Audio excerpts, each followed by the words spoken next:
Hi everybody, welcome to number 5 in our video series on mechanic meditations.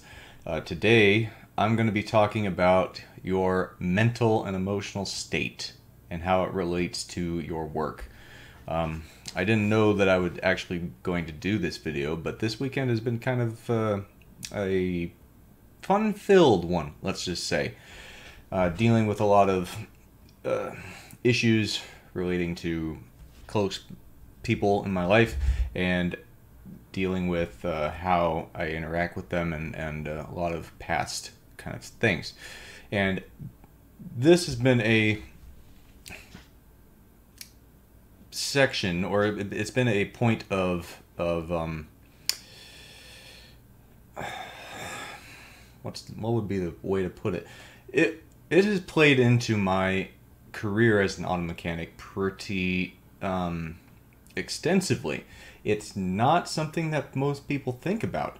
It is something that is always under the surface, and if it ever comes to the surface, that means that it is so big that it cannot be ignored. It is like the iceberg that sank the Titanic. Most icebergs, the top portion, the part that you can see, is only the top 1/4 to 1/3 of the entire iceberg structure. There is a significant mass that's underneath the surface of the water that you cannot see, and that's what a lot of emotional states are. A lot of happiness, a lot of anger, a lot of frustration, sadness, depression. I'm not a licensed therapist. I'm not a licensed psychologist. I've never been to medical school for psychiatry or psychology. I've taken one psychology course in high school. I do listen to a lot of psychology stuff for fun, but we think about these things. We think about our emotions and our day-to-day dealings. As more of a as it comes kind of deal. We think we deal with it on the fly, and unless you're very introspective, or even just you have the time really to sit down in stillness and a period of peace to really kind of process and acknowledge the things that you're going through. It's very hard to deal with them, especially in today's life and today's careers, and double especially. Maybe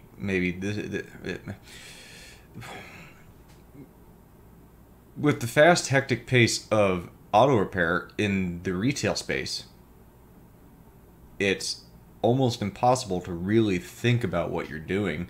Or no, scratch that. It's hard to think about and consciously analyze and dig deep into how you are feeling. A lot of mechanics are angry. That's our default mode, anger. We're pissed. Usually we are angry at the job itself. We're angry at the car. We're angry at our boss. We're angry at our supervisor. We're angry at the parts guy for screwing up yet another time. We're angry at ourselves for not fixing the car properly or making a misdiagnosis. We're angry at the service writer. We're very angry at the service writer a lot of the time. It's like if 100% of anger, 80% of that is parts and service writers. 20% is everything else. And I'm joking a little bit. I'm being a little bit facetious, but I'm fairly spot on. So, in my life, I've realized I'm kind of a sensitive person. I experience things, and I focus on them in my head. I take them in, and it takes me a while to really go over it. I take them. I take these experiences and I collect them into a ball. This is one of the better ways that I can describe it or whatever. I collect them in this gelatinous psyche mass and combine them and push them together. But they're still solid in this mass. They're held together with some sort of like psychobabble ectoplasm. And every once in a while, these little Jolly Rancher nuggets of emotion, of memory, of whatever, they come up, and I have to, my brain just goes and crunches them and starts sharding them apart and dissecting and analyzing them. And one of the better ways for me to do that is through the meditative, hence meditations, mechanic meditations, the meditative state of auto repair. When you do something that, do a repair that so often that becomes repetitive, you allow this to shut off, and these do the thinking. The unconscious motions of the hands, fixing things, allows your brain to go into a more hypnotic state. It's not true hypnosis. It's not like A waves or I think it's alpha waves, but it's on a brain electroencephalogram that you can see. It's one of those where it's a more hypnotic state, and this is where the subconscious starts to come up. I'm also not a licensed hypnotherapist. I've taken hypnotherapy. It works. I highly recommend it. But I'm not a hypnotherapist. I know the basics of how it works. But when you go into these hypnotic states, no matter how deep they are, they could be light, they could be deep, they could be really deep. The subconscious, the back of your mind, the part that's always running, and is not fully paid attention to. It's just always going in the back there, and you don't know it's going, but it's going, and it sees everything, and it hears everything, and it feels everything. The subconscious is a feeling brain, the feeling mind. When you go into these hypnotic states, the subconscious is allowed to come up to the forefront, and there have been times in my repair career where I'm doing something that I've done 100 times before, 200 times before, maybe like an evaporator or a radiator or something like that. Something that's not simple, but it's not complicated. And I'll be smack dab in the middle of it, and I have a thought, I have an emotion, I have a memory combined with a feeling, and it snaps inside my head, and it's like an epiphany. It's the collection of all my conscious experience and critical thinking and cognitive analysis comes in, and it meshes with this emotion and feeling and memory, and comes together, and suddenly I have to set my tools down sometimes, and I feel, what the hell just happened? That explains so much of my childhood, of adolescence, or whatever. And this happens. So and those experiences are fed by your emotional state. So right now, I don't want to get into it too personal, but I'm dealing with things that I never wanted to have to deal with. I never thought I would have to deal with them. There's a lot of anger. There's a lot of resentment. There's a lot of frustration. There's a lot of impatience. And a lot of disappointment and sadness. And I have to get this out. I'm the kind of person that has to talk it out. I talk it out to myself mostly, but I figured this would be a good topic to talk about on this segment, because I believe that this is a deeper problem for the majority of people, not just auto mechanics, but the majority of people, that it needs to get talked about. And I'm gonna give a shout out to John from Modern Life Dating. Go check his channel, because he's talked about this, and I'm following in his footsteps here.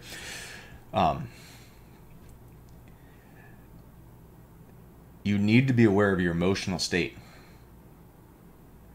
The emotional state affects your work. The emotional state affects your performance. And yeah, we can talk about like, oh, men have to just stuff it down inside ourselves, just stuff it all the way down, and never get angry, never show happiness, never show sadness. Just you're like stone-faced all the time. No. Women get to show it a lot more because of the nature of the gender and the sex. Men are very emotional creatures too. We just don't know, or no, scratch that. We have different ways of showing it. Our defaults are anger and violence. We can't do that all the time. Or we default to being angry and violent with ourselves. And if you are in an emotional state where those two methods of processing are unavailable or inappropriate, then you default to something else. For me, I get really, really blue. I get almost to the point of it's a form of depression. It is despondency. It is almost close to despair at times. And I know this is because I tend to shove things down and not talk about them. I don't get them out and talk about them with somebody else, or even just okay, so if I talk about them to myself, more fireworks, 4th of July coming up. If I talk about them to myself, that doesn't really solve the problem. It helps the problem, because I talk things through. That's how I think. But if I don't get a feedback, then I just it takes me longer to fully process things. I've noticed I'm on like depending on the severity of the problem, it's a 4-day, sometimes 2. Let's say 2-day to 10-day cycle, where it takes me 2 to 10 days to fully process this stuff by myself. Obviously, it's faster if I talk with somebody who's been through it or understands how to do it. I've talked to a therapist before, but I don't believe in traditional therapy. You have to find the right therapist. I didn't have the right therapist. So, if you're not in an emotional state where you can work, or where your work is impacted greatly from your emotional state, you're going to generate either subpar repairs, or it's going to take you longer. You are going to, for me, I've definitely noticed I do not want to do them, and this will affect your productivity greatly.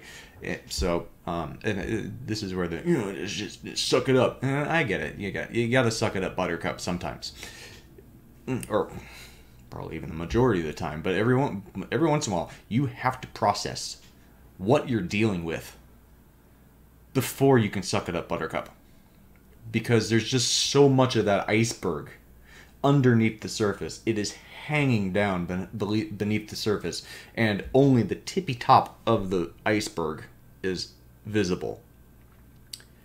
And your little Titanic of a job is coming in, and it's gonna smack right into that iceberg and obliterate both the iceberg and the Titanic. When you obliterate the iceberg, that's when you have an emotional breakdown. And I'm going to be honest, I've had a couple of them.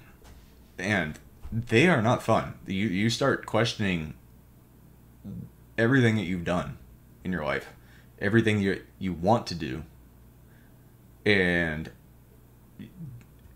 everything that's in your life. A lot of men tend to want to destroy everything, on a figurative sense, and start over.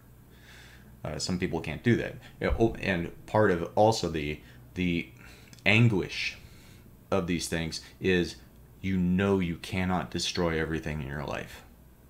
You care about some things too much. You care about your friends. You care about your family. You care about your wife, your husband, or you care about your son, your daughter. You care about your parents. You care about everybody that relies on you, and you cannot destroy this.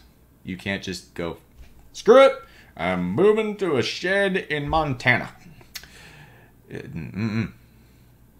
And this is part of the issue. Like a lot of people start to feel trapped. And a trapped animal, because we are animals at heart, a trapped animal is dangerous, either to itself or to others, or both. So I may be rambling again a bit. I know I am. The things that you can do to get your mind right, I've talked about a little bit. Therapy, if you have the right therapist. Hypnotherapy, if it's a problem that you've been dealing with for such a long time that it is a absolute cross to bear. And like you've been dealing with it for years, and you try and try and try to get rid of it through conscious habit, and it just does not ever go away. Sometimes you may get to the point where it's not a part of your daily life, but then one little thing happens, and it triggers a binge back into those horrible thoughts, those horrible times, those horrible memories. And now it's 6 months of reliving the suffering. Well, that's 6 months you can't get back. So traditional therapy, hypnotherapy. I'm very hesitant to recommend medication. I'm not even going to speak about medication. I just say, try other avenues before medication. A psychologist, that's like a better, a more educated therapist. I have no offense to any therapist. I'm trying to figure out how to classify. Don't take offense. Cognitive behavioral therapy, dialectic behavioral therapy, I think, DBT, that kind of stuff. You got to find something that works for you. Be cognizant of your habits, your unconscious, your subconscious habits. You've noticed by the way I speak that I tend to pause and try to find the correct word, and that is from a lot of childhood stuff. And that's something I'm still working on. It's things like that. I am very cognizant of the fact, or of the manner of which I speak.